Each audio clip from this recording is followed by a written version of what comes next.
ക്യാമറകൾ സ്ഥാപിച്ചു. ക്യാമറയിലോ റഡാറിലോ ഒന്നും പതിയുന്നില്ല.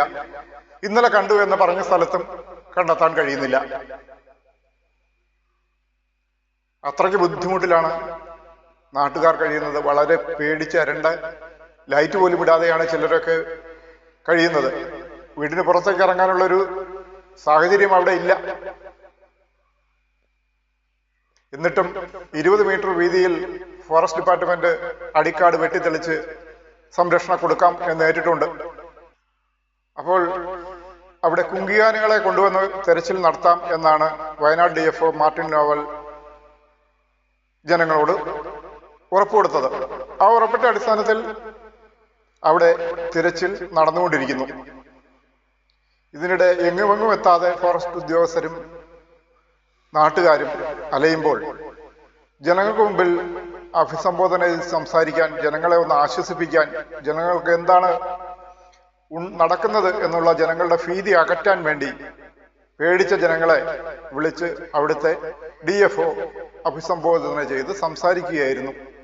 അതിനിടയിലാണ് ഒരു SHO, അതായത് മാനന്തവാടി സ്റ്റേഷനിലെ SHO അവിടെ ചെന്ന് ക്യാമറയ്ക്ക് മുന്നിൽ ഒരു ഷോ നടത്തിയത്. ആ ഷോ ഇങ്ങനെയായിരുന്നു. ഒരു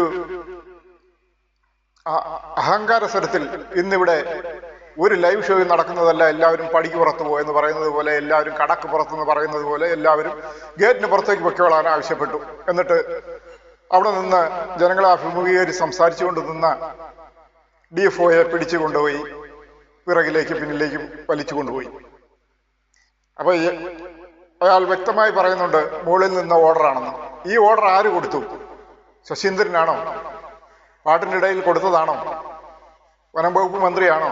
സർക്കാർ ഇതൊക്കെ അന്വേഷിക്കുന്നുണ്ടോ?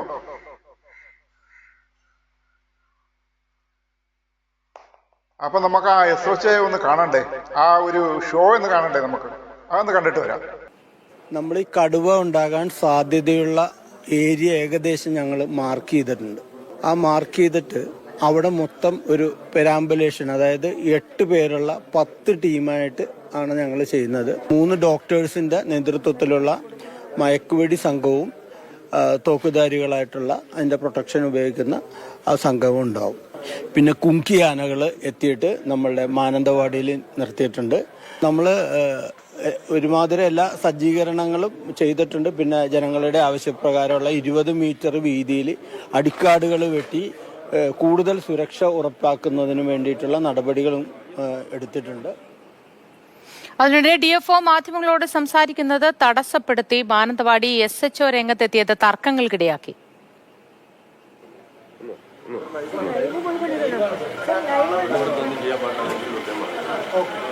ഇന്നിവിടെ ഒരു ലൈവും ഇല്ല, എല്ലാം ഗേറ്റിന് പുറത്താണ് കേട്ടോ.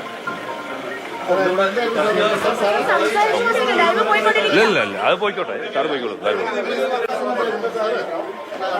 ഇന്ന് ഗേറ്റിന് പുറത്ത് മാത്രമേ ഉള്ളൂ. അത് മോളിൽ പോയിക്കൊണ്ടിരിക്കുമ്പോൾ സാറ് വന്ന് തടസ്സപ്പെടുന്നതല്ല. എനിക്ക് നിങ്ങളോട് പറയാനുള്ളത് അല്ല, എനിക്ക് നിങ്ങളോട് പറയാനുള്ളത് അല്ല, ഇന്ന് ഗേറ്റിന് പുറത്ത് മാത്രമേ ഉള്ളൂ. പറ്റില്ല, എന്തുകൊണ്ട് പറയില്ല? നിങ്ങളെ തടസ്സപ്പെടുത്തുന്നത് എനിക്ക് നിങ്ങളോട് സംസാരിക്കാനില്ലാന്ന്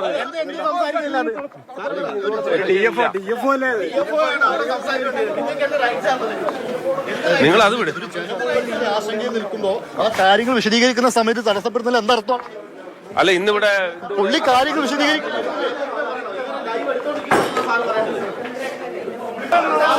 സാറിന് എന്തെങ്കിലും പറയാനുണ്ടോ? ആയിക്കോട്ടെ എന്തെങ്കിലും DFO ഇത് വിശദീകരിക്കുന്നതിൽ സാറിനുള്ള ബുദ്ധിമുട്ട് DFO ഇത് വിശദീകരിക്കുമ്പോ സാറിനുള്ള ബുദ്ധിമുട്ട് എന്തായിരുന്നു? DFO ഇത് വിശദീകരിക്കുമ്പോ നിങ്ങൾ എന്താ പറയാ കൊടുത്തെന്തിനെ സാറിനുള്ള ബുദ്ധിമുട്ട്?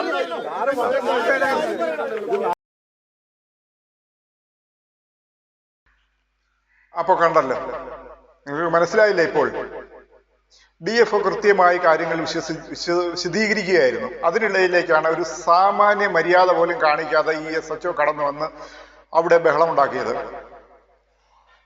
മാധ്യമപ്രവർത്തകരുടെ ചോദ്യങ്ങൾക്ക് അദ്ദേഹത്തിന് മറുപടിയില്ലായിരുന്നു. ജനങ്ങൾ രോഷാകുലരാകാതിരുന്നത് അയാളുടെ ഭാഗ്യമെന്ന് പറഞ്ഞാൽ മതി. എന്തായാലും വീണ്ടും വീണ്ടും നമുക്ക് എടുത്തു പറയേണ്ടതാണ്, ഈ SHO അവിടെ കാണിച്ചത് ഒരു സാമാന്യ മര്യാദ ഇല്ലാത്ത ഒരു പെരുമാറ്റം തന്നെയാണ്. ജനങ്ങൾ അനുഭവിക്കട്ടെ. ഇനി കടുവയെ പിടിക്കുമോ, അതോ കടുവ ഇനി ജനങ്ങളെ പിടിക്കുമോ? ആന കാട് കയറുമോ, അതോ നാട്ടിൽ വന്ന് വീണ്ടും ആളുകളെ ചവിട്ടി കൊല്ലുമോ? ഇതിനൊക്കെ ഒരു ഉത്തരം സർക്കാർ തരേണ്ടതാണ്. ജനങ്ങളുടെ സംരക്ഷണ സർക്കാരിന്റെ കയ്യിൽ തന്നെയാണ്. ഈ സർക്കാരിനെ സേവിക്കാൻ വേണ്ടിയാണ് ഈ ഉദ്യോഗസ്ഥരെല്ലാം ഉള്ളത്. ജനങ്ങളെ സേവിക്കാൻ വേണ്ടിയാണുള്ളത്. ഈ സർക്കാർ ഉദ്യോഗസ്ഥരെല്ലാം ജനങ്ങളുടെ കയ്യിൽ നിന്നുള്ള നികുതി പണം പറ്റിയാണ് അവർ ശമ്പളം വാങ്ങുന്നതെന്നുള്ളത് നിങ്ങൾ ഓർക്കണം.